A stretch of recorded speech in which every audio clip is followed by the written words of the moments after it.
Muchas gracias, doctor Julián, por su excelente conferencia. Y a continuación me permito presentarles a la doctora María Isabel Agostini. La doctora María Isabel Agostini es profesor universitario del Hospital Universitario de Caracas en la Universidad Central de Venezuela. Es médico adjunto y profesora en el Centro Médico Docente de la Trinidad de Endocrinología, Diabetes y Metabolismo. Y la voy a dejar con ella para poder presentar nuestro próximo invitado. Adelante, María Isabel, bienvenida. Gracias. Para continuar, el doctor Cooper nos conversará de cáncer de tiroides de bajo riesgo, controversias en su manejo. Hola, ¿cómo están? Es un placer estar con ustedes esta tarde para presentarles mi charla sobre cáncer de tiroides de bajo riesgo.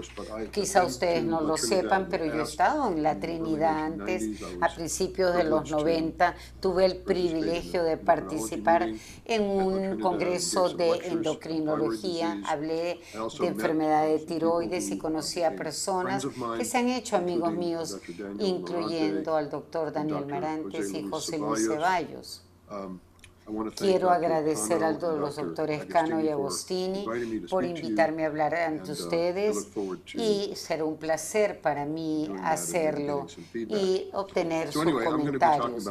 Les voy a hablar de cáncer de tiroides de bajo riesgo, que como saben es la mayoría de los que estamos viendo ahora. Voy a hablar del panorama del cáncer de tiroides que existe hoy en día en términos del tipo de pacientes que vemos, y hablaré de cómo abordamos el tratamiento de estos pacientes en términos de cirugía, que si se indica o no la terapia con yodo radioactivo, y supresión de TSH y seguimiento a largo plazo. Gran parte de lo que les diré aparece en las guías del 2016 que aparecieron en Thyroid. Hablemos entonces de los nuevos paradigmas. Todo se basa en las definiciones de TNM de estadiaje, tumor, nódulos metástasis, el tumor primario de menos de 2 es bajo riesgo. Tratemos también de enfatizar que incluso los ganglios linfáticos, al estar presentes, pueden ser parte de una enfermedad de bajo riesgo, especialmente si se encuentran en el momento de la cirugía. Son pequeños y no son evidentes desde el punto de vista clínico. Aunque un paciente tenga enfermedad en N1, si es N0 clínico, el índice de recidiva luego de cirugía es muy bajo.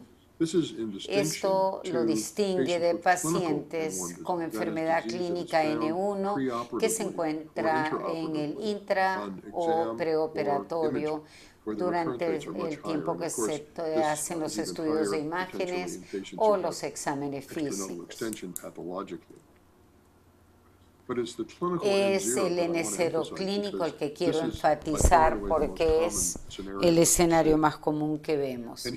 Acá podemos apreciar la sobrevida global de una serie amplia de pacientes del Memorial Sloan Kettering, y pueden ver que aquellos pacientes en estadio 1 y estadio 2 de la enfermedad tienen una excelente sobrevida.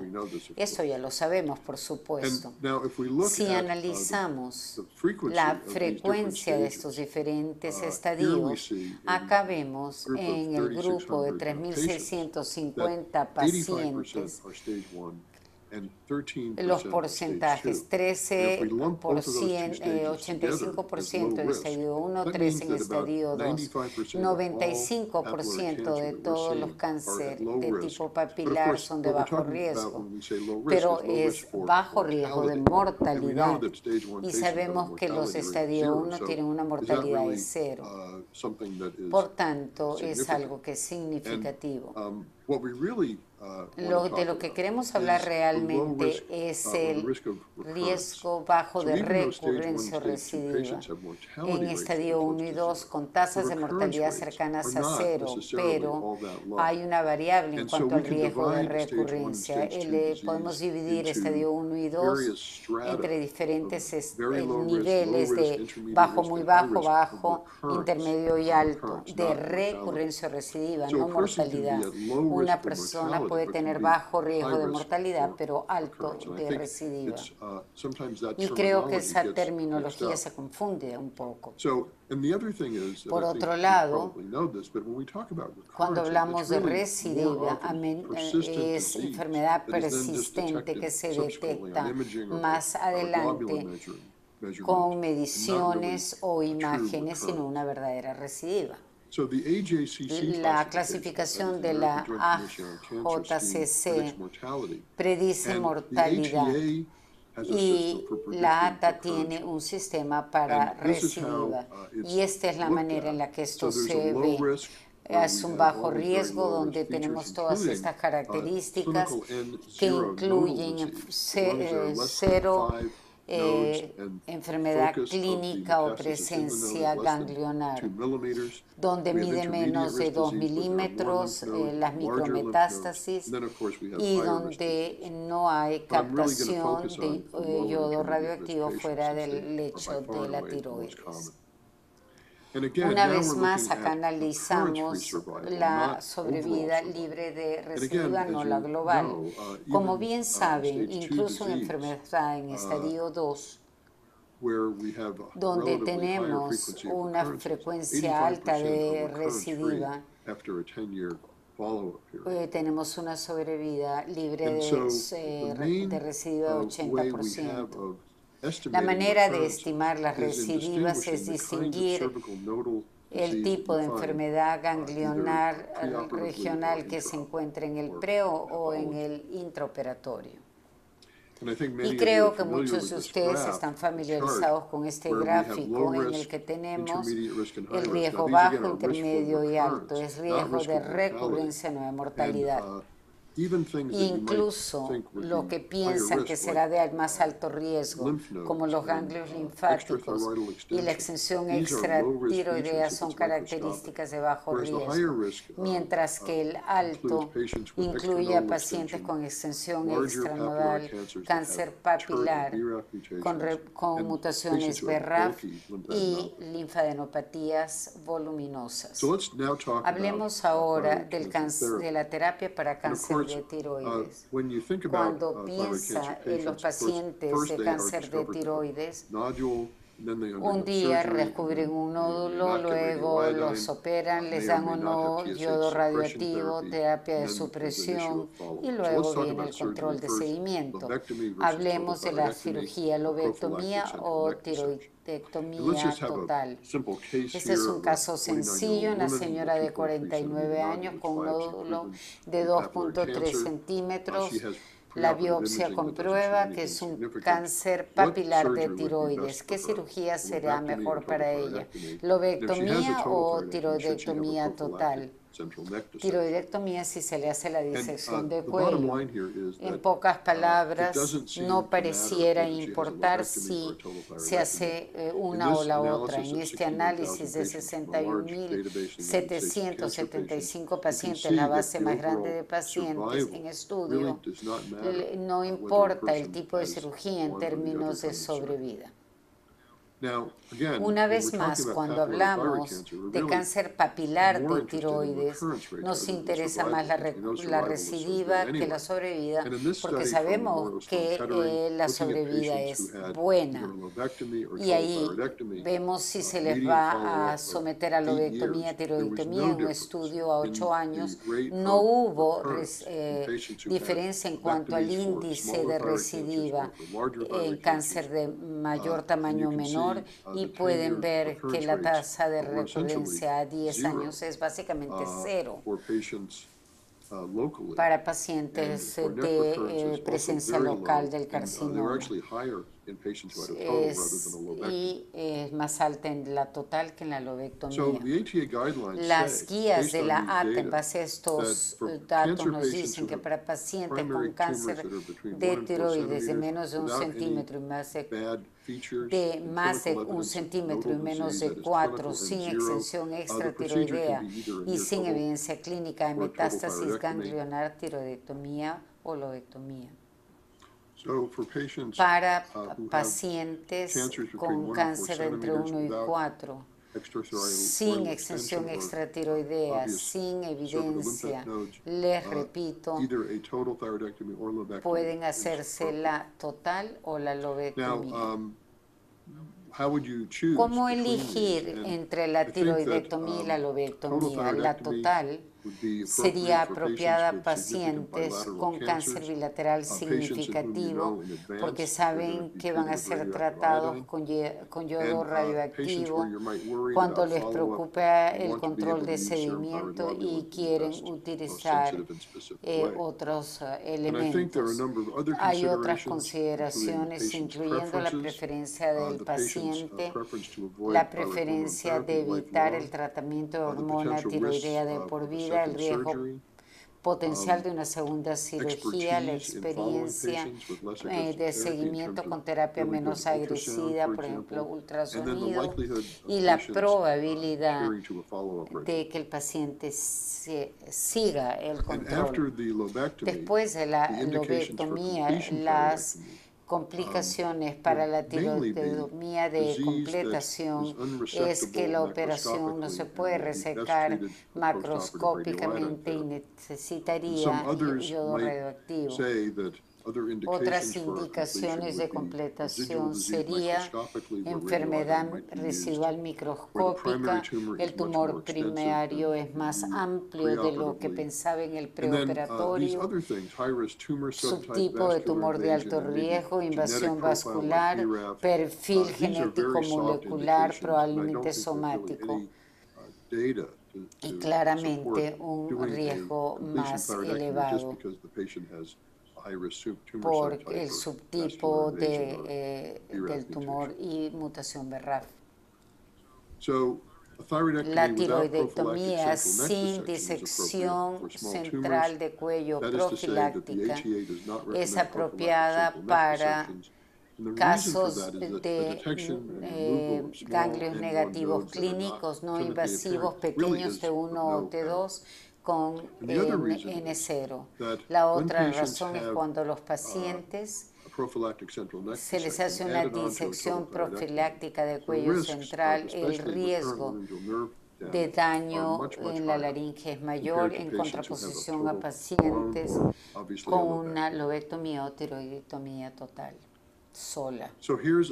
Acá un paciente con lobectomía para un cáncer papilar de 2 centímetros, TSH preoperatorio 2.3. ¿Qué factores determinarán si requerirá terapia hormonal? Resulta ser que el TSH preoperatorio y la presencia de anticuerpos TPO es un predictor de la necesidad de hormona tiroidea. Si es de menos de 0.5 a nivel basal, la TSH recibirá la hormona hormonal. Si los valores son normales y los anticuerpos son positivos, hay 85% de que va a necesitar la hormona. Y la positividad hormonal y la posibilidad de tiroiditis hace que se use. Recuerden que después de la lobectomía el paciente no es candidato para yodo radioactivo y el uso de TG sérica para monitoreo es de poca ayuda para detectar recidivas, es menos y la persona no necesita recibir la hormona tiroidea mayormente. Ahora hablemos de la terapia con yodo radioactivo, quién la debe recibir y cuánto. Las razones para hacerla es destruir las células cancerígenas en tiroides residual. Es una terapia adyuvante y teóricamente evita las recurrencias. Si hacen un scan, pueden identificar la enfermedad a distancia. Si destruyen el tejido remanente, mejora la sensibilidad y especificidad de la tiroglobulina sérica y de la tiroglobulina estimulada más adelante y evitan recidivas. La respuesta es que en pacientes en estadio 1 y en estadio 2 hay poca evidencia al respecto. Este es un estudio que analiza a 1.298 pacientes con bajo riesgo y cáncer de tiroides diferenciado tratados entre el 75 y el 2005. No hay diferencia entre los que lo recibieron y no. Aquí un estudio de la clínica Mayo con enfermedad N1, con enfermedad ganglionar, sin diferencia en cuanto a recidiva tumoral después de 15 años con respecto a los que no recibieron el yodo radioactivo. Este se usa en pacientes de alto riesgo, especialmente con presencia de extensión extranodular y extraganglionar y con ganglios grandes y comprometidos, porque el cáncer puede ser más agresivo. Algo que ha surgido durante los últimos 5 a 10 años es el uso de la tiroglobulina sérica para decidir acerca de la necesidad de la terapia con yodo radioactivo en tiroidectomía.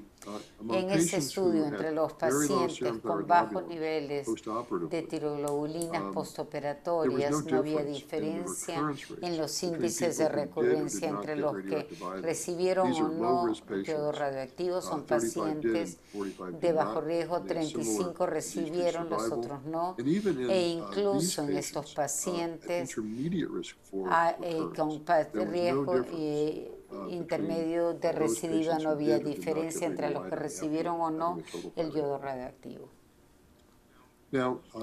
Es cierto que la administración del yodo radioactivo puede ser de ayuda, pero la tiroglobulina igual es útil incluso sin yodo radioactivo. Y en este estudio, si analizamos los que no recibieron esta terapia, pueden ver que va bajando con el tiempo en manos de un buen cirujano con una buena tiroidectomía y llega a niveles muy bajos, va disminuyendo con el tiempo, acá después de varios años. Y el otro aspecto importante es que si un paciente tiene recidiva, la tiroglobulina aumenta y pueden detectarla y no es necesario la ablación por yodo radioactivo para lograrlo. El yodo radioactivo debe considerarse solo de manera individualizada para pacientes con enfermedad más invasiva, con tumores más grandes, metástasis más grandes y más número de metástasis ganglionares, histologías adversas. Se puede evitar cuando los pacientes tienen bajos niveles postoperatorios de tiroglobulina sérica. Aquí vemos otro estudio que compara la tiroidectomía total contra la lobectomía. Pueden apreciar que entre los pacientes con una tiroidectomía total sin terapia adicional y un periodo de seguimiento alrededor de 8 años y en pacientes de lobectomía sin terapia adicional 90% no presentaba signos de enfermedad después de 8 años. La lobectomía debe considerarse para la amplia mayoría de los pacientes con enfermedad de bajo riesgo. Finalmente hablemos de la supresión de TSH. Aquí un paciente con un PTC, como se aprecia acá, el TSH es adecuado. Una vez más, Sorprendentemente, podemos decir que esto no es evidencia de un TSH suprimido en pacientes de estos de bajo riesgo sea mejor que uno no suprimido. No todos tenían un TSH suprimido y los resultados fueron los mismos. En las guías de ATA para alto riesgo, enfermedad avanzada, el TSH debe ser de menos de 0.1, pero en riesgo intermedio el TSH entre 0.1 y 0.5 es satisfactorio, y en la mayoría de los que están en bajo riesgo y no han recibido yodo radioactivo y los niveles de tiroglobulina son bajos, el TSH no cambia. Deben haber riesgos de la terapia de supresión que son mayores a los riesgos del cáncer en sí. Siempre hablamos del equilibrio, de la evaluación de riesgo. Los principales sistemas orgánicos que nos preocupan son el esqueleto del corazón.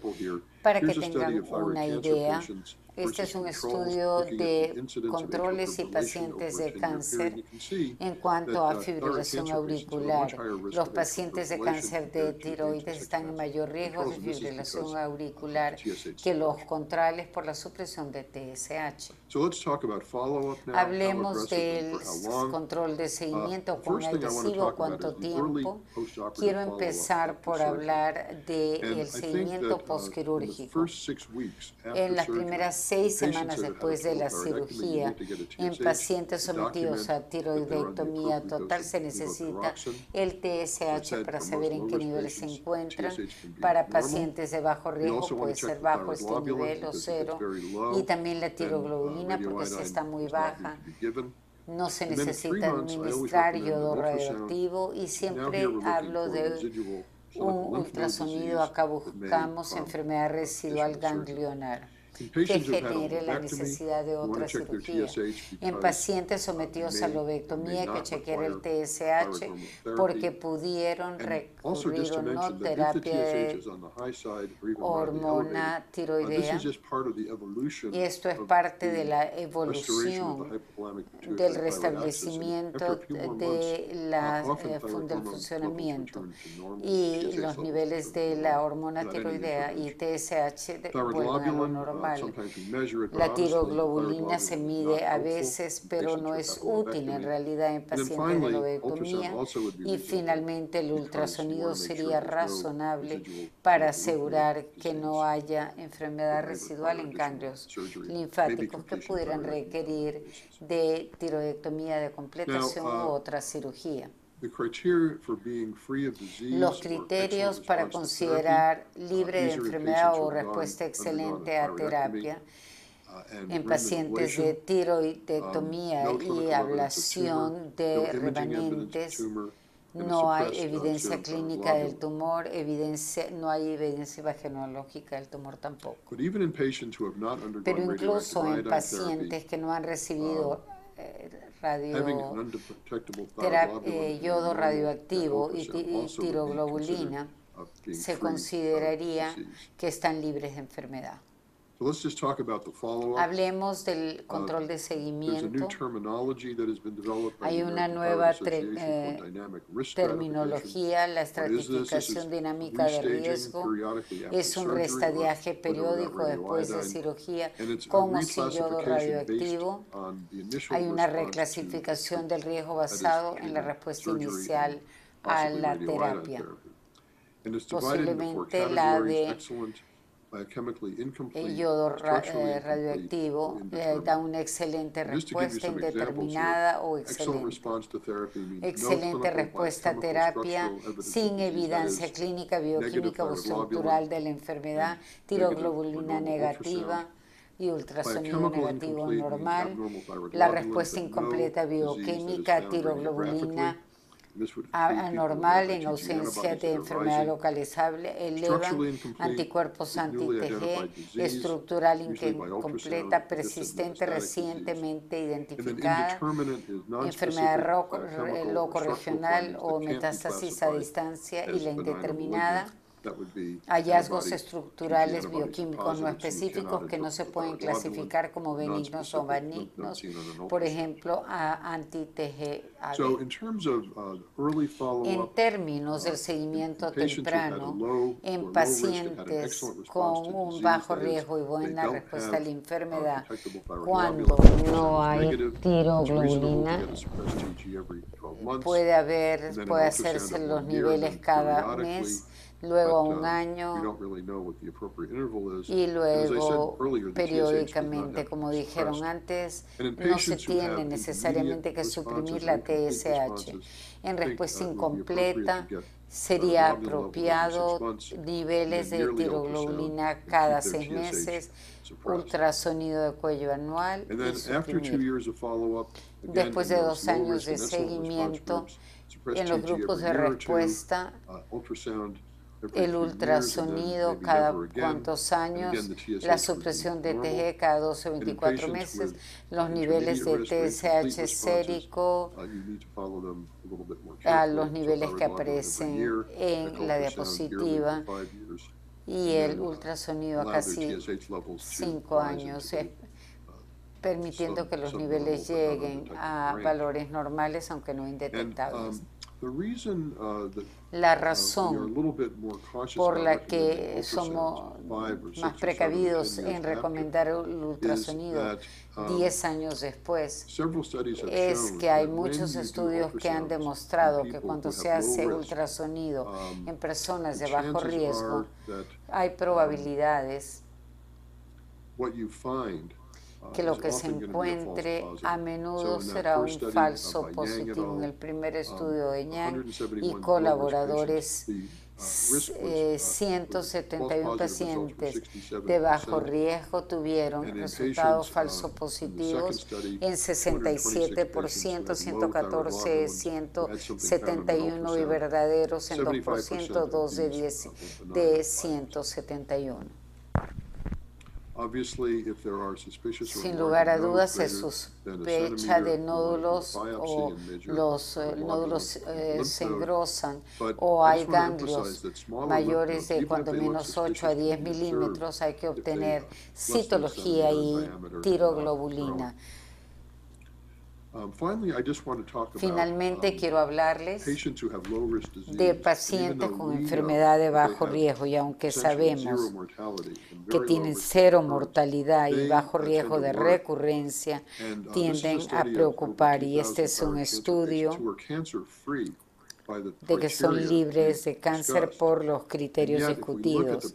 Y si analizamos el porcentaje de personas que se preocupan de morir, la calidad de vida, las familias y el riesgo de recurrencia es sustancial. Y lo que creemos que es interesante acá es que estas varias características, estos riesgos,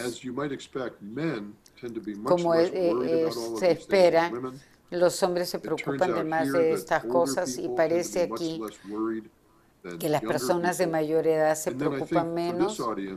Y para si vemos la raza y etnicidad, hispánicos tienden a ser,